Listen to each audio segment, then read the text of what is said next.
Telugu Desam party అధినేత చంద్రబాబు నాయుడు గారు mini మేనిఫెస్టోలో ఇచ్చినటువంటి హామీలను జగన్మోహన్ రెడ్డి ముందే అమలు చేయాలని ప్రయత్నం చేస్తున్నాడా?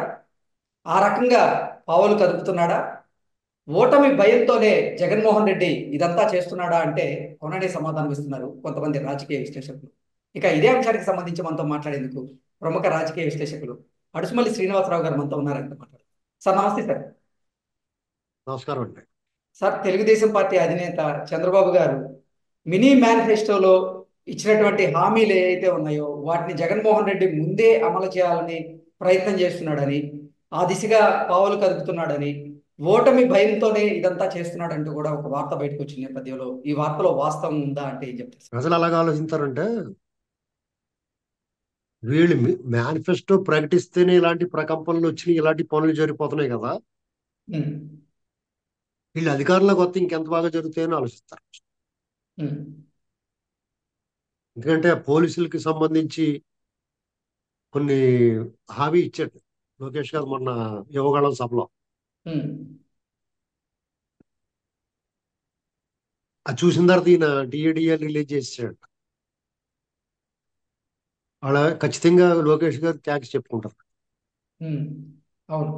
ఇప్పుడు జగన్మోహన్ రెడ్డి గారు ఏం చేసినా కానీ క్రెడిట్ అలాగ పోద్ది. ఎగ్జాక్ట్. నెక్స్ట్ ఇంకోటి ఏంటి, బస్సుల్లో ఫ్రీ మహిళలకే ఎగ్జాక్ట్. చేయొచ్చు. వాళ్ళు వచ్చిన తర్వాత చేయటం ఇప్పుడే చేస్తున్నానని చేయొచ్చు. అది కూడా క్రెడిట్ వాళ్ళకి పోతుంది. ఇంకా ఏం అడుగుతారంటే జనం, రెడ్ బుక్ లో రాసాడు కదా లోకేష్ గారు, వాళ్ళకి వాళ్ళు వచ్చిన తర్వాత పని పడతా అన్నాడు కదా, నువ్వు కూడా నువ్వు ఈ లోపల వాళ్ళందరి పేర్లు తెలుసుకుని వాళ్ళ పని బట్టి నువ్వు అని అడుగుతారు. అరాచకాలు, అక్రమాలు, దుర్మార్గాలు, లాలెస్నెస్, చట్ట వ్యతిరేక కార్యక్రమాలు చేసిన అధికారులు, నాయకుల మీద చర్యలు తీసుకో నువ్వు. మరి రెడ్ బుక్ లో రాసి మేము వచ్చిందంటే వాళ్ళు పని పడతామని చెప్పాడు కదా లోకేష్ గారు. ఆ పని నువ్వు చెయ్యి. నిజంగా మరి వాళ్ళు వచ్చిన తర్వాత చేస్తాను నేనే చేసేస్తాను అంటున్నావు కదా, చెయ్యి ఆ పని కూడా చెయ్యి అని అడుగుతారు. ఏంటండి చేత మేనిఫెస్టోని కాపీ కొట్టి వీళ్ళు ఏమనేవారు, మా మేనిఫెస్టోని కాపీ కొట్టారు, వీళ్ళు మా పథకాలను కాపీ కొట్టారు. అసలు కాపీ కొట్టడం ఏంటి, అసలు సంక్షేమానికి ఆద్యులు టీడీపీ పార్టీ. అసలు పెన్షన్లు ఇవ్వటం అనేటువంటి మొదలెట్టిందే ఇంటర్ గారు ఈ దేశంలోనే.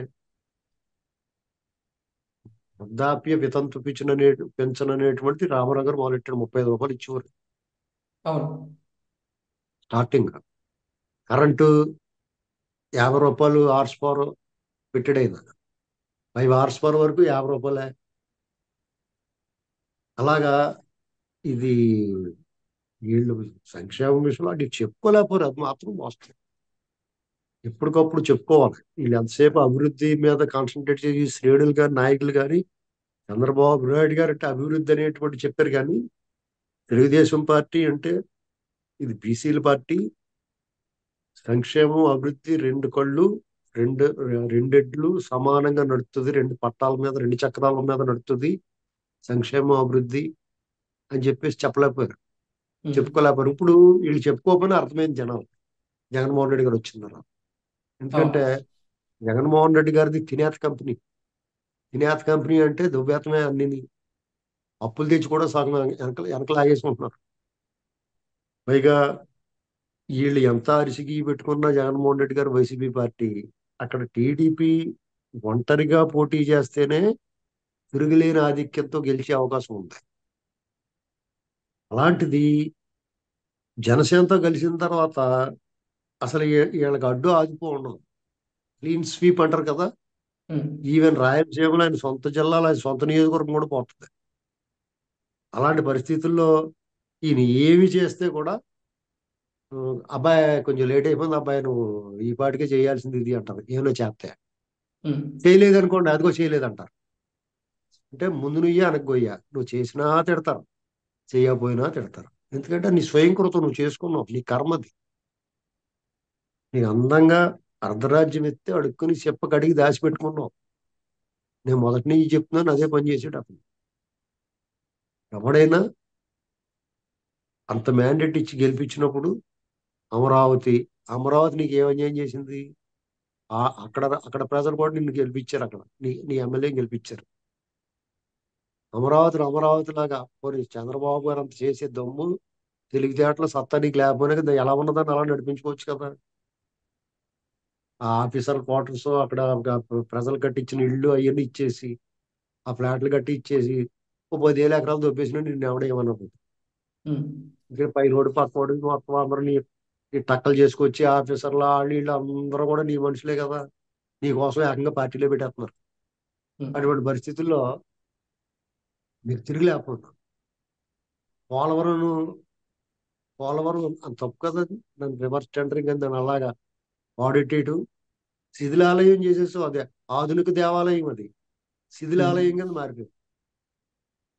ఇక మిగతా విభజన హామీలు, ప్రత్యేక హోదా, సిపిఎస్ రద్దులు, ప్రత్యేక హోదా, రైల్వే జోన్లు ఇలాంటి అన్నిటి గురించి ఎంత తక్కువ మాట్లాడుకుంటే అంత మంచిది. అసలు ఆ ఉమ్, విషయంలో మీరు మడమ తిప్పారు, మాట తప్పారు. సిపిఎస్ రద్దు అయితే పచ్చి మోసం చేశారు. అంగన్వాడీలు, ఆశా వర్కర్లు అసలు వాళ్ళందరూ వాళ్ళు గోలు పెడతారు, వాళ్ళ మీద ఉక్కుపాతం పెట్టేసి పాపం వాళ్ళతో పెట్టుకుంటూ తెలుసండి మీకు. ఉమ్, పొరుగుతో తలగోకున్నట్టే బగ బగ బగ మండే కట్టెల పొయ్యి ఉంటది కదా. ఆ కట్టెల పొయ్యిలోంచి ఆ కర్ర తీసి నేను తలగోక్కుంటే అలా కూడా తల అంటుకుపోద్ది. అలా చేసుకున్నాడు అతను. వాళ్ళు ఇంటింటికి ఓకే. తిరుగుతారు. ఉమ్, ఇంటింటికి తిరిగి చెప్పి అతని మీద దుమ్మెత్తి పోసేస్తారు. రోడ్డు మీద వెళ్ళి ఇసుక జల్లేస్తారు ఇతని మీద. ఆకాశం మీద ఇసుక జల్లి శాపనకరాలు పెట్టేశారంటే వాళ్ళు 10 మంది మాట్లాడిన మాట పాడియే చెల్తుందండి. మాటే మంత్రం అయిపోద్ది. అది తెలుసుకోవాలి అతను అర్జెంట్ గా. ఓకే. ఎన్ని నిన్న పిల్లి పనులు అంగన్వాడీలను చేసినా. ఉద్దేశించి ఫైనల్ వార్నింగ్ కూడా ఇచ్చారు. ఎట్టి పరిస్థితుల్లో నయా పైసా పెంచేది కూడా లేదు అంటూ కూడా వాళ్ళకి ఫైనల్ వార్నింగ్ ఇచ్చారు. ఉమ్, వాళ్ళు ఓ పక్కనే ఉద్యోగులు, ఉపాధ్యాయులకి ఓ పక్కన గసికేసేసి, ఉమ్, ఆశా వర్కర్లకి, అంగన్వాడీ వాడికి ఇలాగా వార్నింగ్లు ఇచ్చి వాళ్ళు బెదిరించి భయపెట్టి, మీరు చంద్రబాబు గారు మినీ మేనిఫెస్టో నేను అమలు చేస్తానంటే ఓట్లు వేస్తారు ఏమన్నా పిచ్చోళ్ళ జనం ఏమన్నా. ఉమ్, మీకు ఆల్రెడీ జనం డిసైడ్ అయిపోరు. ఇంకా మీకు మేనిఫెస్టోలు చూసి లేదా జగన్మోహన్ రెడ్డి గారు ఉపన్యాసాలు విని ఓట్లేసే పరిస్థితి లేదండి. ఉమ్, ఏ ఎన్నికలు లాంఛనం అంతే. ఆల్రెడీ నారా చంద్రబాబు నాయుడు నేను అనేటువంటి ఫిక్స్ అయిపోయింది. అది ఓకే. ముహూర్తం ఎప్పుడది ఏప్రిల్ నెలలోనా, మే నెలలోనా, లేదా మార్చిలోనే వస్తుందా అనేటువంటిది ఆ డేట్ల ప్రకారం చూసుకోవాలి తప్ప ఆల్రెడీ జనం అందరూ కూడా మనసులో స్థిరంగా అభిప్రాయాన్ని ఏర్పరచుకుని ఉన్నారు. ఎందుకంటే ఓకే. కేవలం అదంతా కూడా జగన్మోహన్ రెడ్డి గారి వల్ల.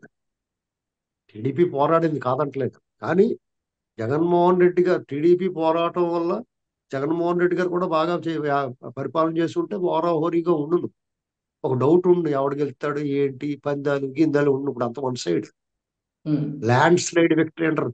ఇప్పుడు కొండల మించి మట్టి పెళ్లంలో ఒక బండరాళ్ళు జారి పడిపోతూ ఉంటారు కదా, ల్యాండ్ స్లైడింగ్ అంటారు. అంటే అలాంటి విక్టరీ వస్తుంది ఓకే. టీడీపీ జనసేన కూటమికి. ఎందుకంటే జనం అందరూ కూడా విసిగెత్తిపోయి ఉన్నారండి. ఒకటి కాకపోతే ఒకటి న్యాయం చట్ట ప్రకారం చేయట్లేదు, దుర్మార్గమైన వ్యవహారం చేస్తున్నారు. ఇక నువ్వు ఉమ్, బస్సులు ఫ్రీ ఇచ్చినా, పోలీసు వాళ్ళకి అవి రిలీజ్ చేసినా, ఈవెన్ ఇప్పుడు అంగన్వాడీ వాళ్ళకి ఇప్పుడు వాళ్ళు అడిగింది ఇచ్చినా సరే నీకు ఓటేరు. ఉమ్, ఓకే. జనవరి తర్వాత చూడండి, ఇక 10 రోజులు ఆగండి తెలుస్తుంది మీకు. ఓకే. శ్రీనివాసరావు గారు గందరగోళంగా అంటే అయిపోతాం. శ్రీనివాసరావు గారు గతంలో కాంగ్రెస్ పార్టీ కర్ణాటకలో అలాగే తెలంగాణలో మహిళలకు ఉచిత బస్ సర్వీస్ హామీ ఇచ్చింది. ఆ తర్వాత అధికారంలోకి వచ్చింది. ఈ నేపథ్యంలోనే జగన్మోహన్ రెడ్డిని ఓటమి భయం వెంటాడుతుంది. ఎట్టి పరిస్థితుల్లోనే గెలవాలంటే మహిళల్ని ప్రసన్నం చేసుకోవాలనే ఉద్దేశంతో చంద్రబాబు గారు ఇచ్చినటువంటి హామీలను తీసుకొచ్చి జగన్మోహన్ రెడ్డి గారు ముందే అమలు చేసేందుకు ప్రయత్నం చేస్తున్నారనేది ఇప్పుడు సంచలనంగా మారింది. ఏంటి అమలు చేసినా కానీ ఆయన అసలు నమ్మేటువంటి పరిస్థితి ఉందా? మహిళలు అంటే ఏం చెప్తారు?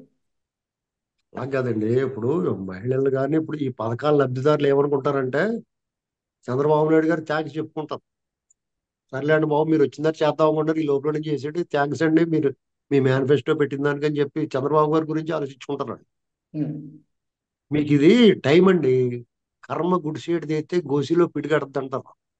ఉమ్, కర్మమే గడిచేస్తుంది అంటారు. ఇలాగ ఉమ్, జగన్మోహన్ రెడ్డి గారి టైం బాగోలేదు, ఇంక అయిపోయింది. ఓకే. 2019 ముందు ఆయనకి అయినోడు కానోడు తెలిసినోడు తెలియనోడు అందరూ కూడా ఒకసారి ఒకసారి చూద్దాం ఒకసారి ఇతను ఏదో చాలా పొడుగు ఇతను అని. ఉమ్, కొత్తనేమో ఐపీఎల్స్ వేసుకున్న మనిషి కనపడ్డాడు. ఓరు బాబు ఇతను అంతా నిజం పొడుగు కాదురా బాబు, ఇతనిలో సత్తా ఏమి లేదు, ఇతను చాలా పిరికోడు. ఉమ్, జనాలు పాదయాత్రలు చేసి జనాలు కనపడ్డాడు, కానీ తర్వాత గెలిచిన తర్వాత బయట కనపడతలేదు అని ఇలాంటివన్నీ అతని మీద అభిప్రాయం వచ్చేసింది. ఓకే. చాలా ప్రేమించారు జగన్మోహన్ రెడ్డి గారిని అందరూ ప్రజలు. ఉమ్, కానీ ఆయన స్వయంగా వాళ్ళందరూ మంచోడు మంచోడు అంటే మంచమే కూర్చోసినట్టు అయిపోయింది అందరి పరిస్థితి. కాబట్టి అతనంటే ప్రస్తుతానికి చాలా ఆ, వెగటొచ్చున్నారు. అంటే కోపం వేరు, ఇతని పరిపాలన బాగోలేదని ఓడించడం వేరు. అసలు అతను భరించలేని పరిస్థితిలోకి వెళ్ళిపోయారు. కాబట్టి ఇంత ఆగ్రహాన్ని తట్టుకోవడం అతని తరం కాదు. Okay. Okay sir, thank you so much.